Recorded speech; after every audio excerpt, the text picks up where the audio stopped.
Hey everybody, and welcome to this week's episode of Ask Kate. And today we are discussing orange juice. Now, I actually get a lot of shit about drinking orange juice, like a lot. Like, people are just, I'll write posts or in my ads, I'll talk about orange juice, and, I get a lot of people, oh, I can't believe you drink juice. It's so full of sugar. And I remember when back before, I got more educated and realized that sugar was not the devil, I wouldn't touch juice with a 10-foot pole. Totally. I wouldn't either. Never. Like ever. I was like, I can't believe you're drinking that. It's so full of sugar. Like I was so anti. And do you think that that's why people are so anti-juice? I'm sure it's the reason why. We come through a culture that it's don't drink your calories, and juice being, it's basic sugar. And if you look on the carton of orange juice, it'll be like there's 25, 26 grams of sugar in a cup. So people are like, it's too much, and it's maybe 4 or 5 oranges in that juiced to get that one cup. So for most people, it's like have an orange or do this, but they're not understanding, again, the physiology behind why do we recommend orange juice. And if they're so stuck on this, well, you're drinking liquid calories, it's going to mess up your blood sugar. It's not going to sustain your energy, whatever it is, it's in their head that they think that there's a reason they shouldn't have it. But we need to go back to the reasons we are recommending it. And go ahead. Yeah, no, I was thinking, because we've been moving the last 3 days and we've sort of, when you're in between and you don't have, like we had an esky with some food and stuff in it. And there were times when I'd go extended periods, usually I ate pretty regularly because I just like food and I'm hungry. And, but, I'd go for quite a while without food and I start to feel a bit sick, because obviously I hadn't eaten for a while. So I would just, as soon as I'd have a glass of juice with some salt in it, like I'd instantly felt calm. Yeah. And that's what it does, and what we have to understand too is like, something like orange juice is going to enter and get into your blood sugar way slower than something like a piece of bread because of the amount of fructose it has in it. So fructose is really low on the glycemic index and it's going to slow the absorbency of a sugar into your system. So again, we need to understand how juice works. And, another thing is that, juice is high in potassium. Potassium actually helps get the sugars into the cell without an insulinic response. And from the research of Ray Peat, he will say that potassium actually has a bigger effect of sugar getting into the cell than actually insulin does. So we all say it's all sugar and insulinic response, but we fail to understand that there's actually other things going on that can help sugar get into the cell. And one of those is potassium. So that's another reason why potassium high foods are good for regulating your blood sugar.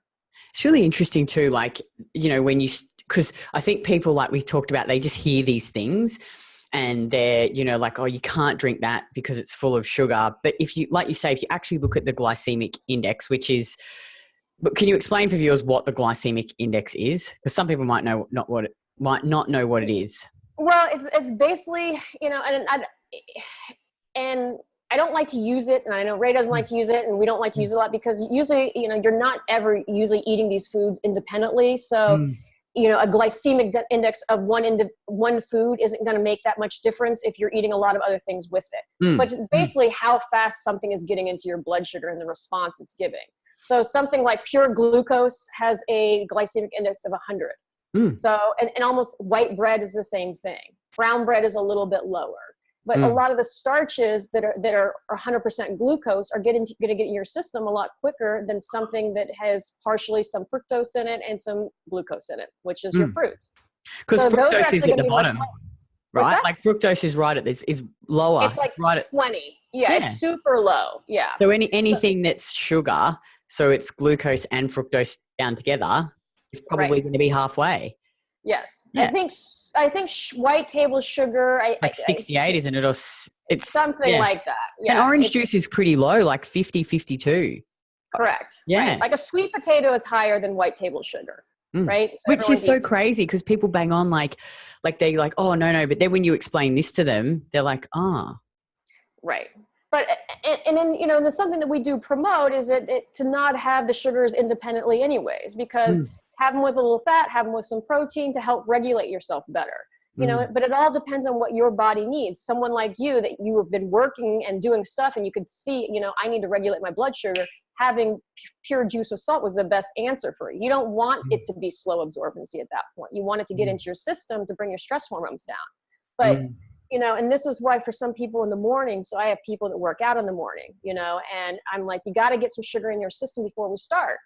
Because if you don't, you're going to dysregulate your blood sugar, put yourself in a stress response in your workout.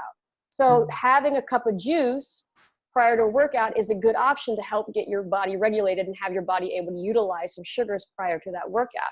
Or if you've just been fasting for 8 to 10 hours and you go into a workout, what do you think your body's going to use to regulate blood sugar?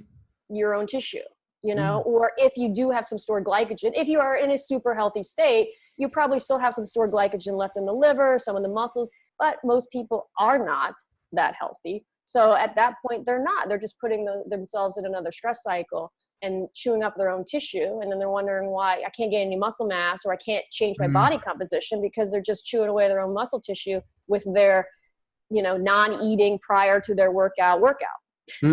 I know it's, and we talk about this a lot in our program, you know, build a body that you love, not destroy the body that you have. And I think that so many of the programs out there in fitness models and, you know, I mean, not all of them, like there's a lot of good ones, but a lot of them low calories, low sugar, you know, it's like, stop trying to diet to get the body you want and instead build the body that you actually want by fueling your body in strength training. You know, it's like I took a photo of myself this morning. I woke up and I'm like, you know, I've just been, it's just consistency. You know, I'm not starving myself. I'm listening to last night because I'll go through stages where I track and where I don't track, you know, because if I ever start to feel a bit like, I like to track my food again to see, okay, well, what am I actually doing here? Maybe because a lot of the time if I don't track, I undereat.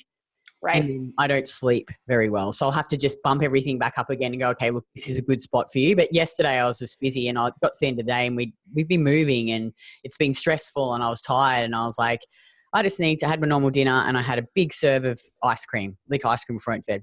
Great sleep. Woke up this morning feeling awesome. Sugar.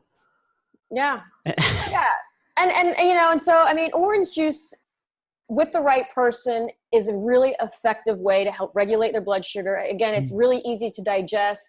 You know, a lot of the starches are harder for somebody's system, especially if they have gut issues to process and digest.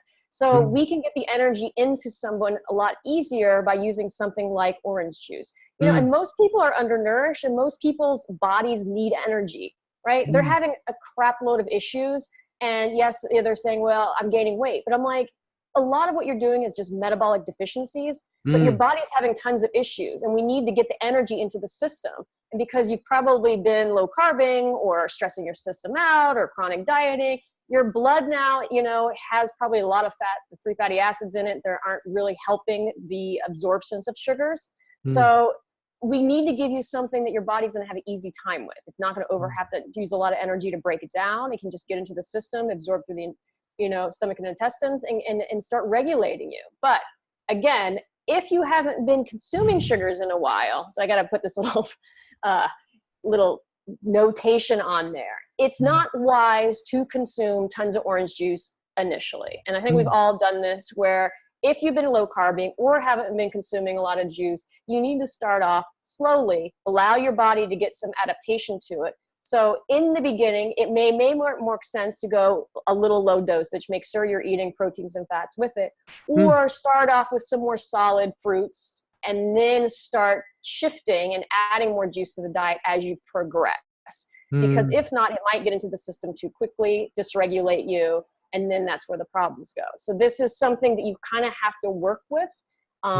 You know, and like I said, I'm sure, and I know I've talked to tons of people, initially they could only handle 3 or 4 ounces at once. And now they can handle 3 to 4 cups during the day and it's all good. Totally. And I think, like you say, go slow, build up gradually. Like we do the same thing with women in our program. We'll set the macros and they'll build their own diets, but we always, you know, match where they're at now in terms of ensuring they're getting enough protein. And then we'll gradually shift the carbs up as their body gets better at utilizing the carbs for fuel. And I think too, you know, it's like orange juice is packed with nutrients.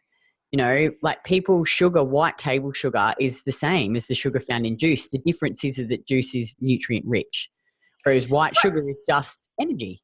So it would be silly to go and eat 10 cups of white sugar and get all of your energy requirements from white sugar. But cutting out juice and fruit from your diet and honey, which is sugar packed with nutrients, is just silly. You know, I think there's this thing that sugar is so bad. Well, is that, you know, and I mean, you know, so fruit will basically have sucrose in it, and then it has fructose, you know, and molecules and glucose molecules. So, it's, you know, depending on the type of fruit, it will kind of be different on a glycemic index, but you know, it's the same kind of thing, you know, yes, it's good energy, but yes, juice has vitamin C, it has other minerals in it. Again, we talked about how it has potassium in it, and all of these things are good for your system. You know, vitamin C is great as, you know, it helps improve your immune function. So, you know, everyone takes a lot of vitamin C when you're getting sick. So all of these things, and I mean, I've seen people, if you're getting sick, start downing tons of orange juice. You know, it's great for your immune system. It's great to help with hydration because you have minerals and some water components in there.